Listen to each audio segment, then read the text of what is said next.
আমি দৌড়াচ্ছি অসমাপ্ত চাহিদার পেছনে, এক শূন্যতা থেকে আরেক শূন্যতায়।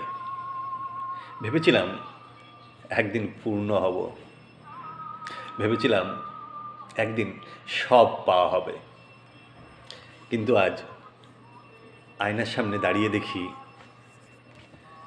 আমি ফাঁকা। আমার ভেতরের শূন্যতার গর্জন, যা কিছু জড়ো করেছি সবই মায়ার প্রতিচ্ছবি, ছুতে গেলেই বিলীন। আমি শুধু এক অস্তিত্বহীন উপমা, নামহীন, রূপহীন, শূন্যতায় গড়া।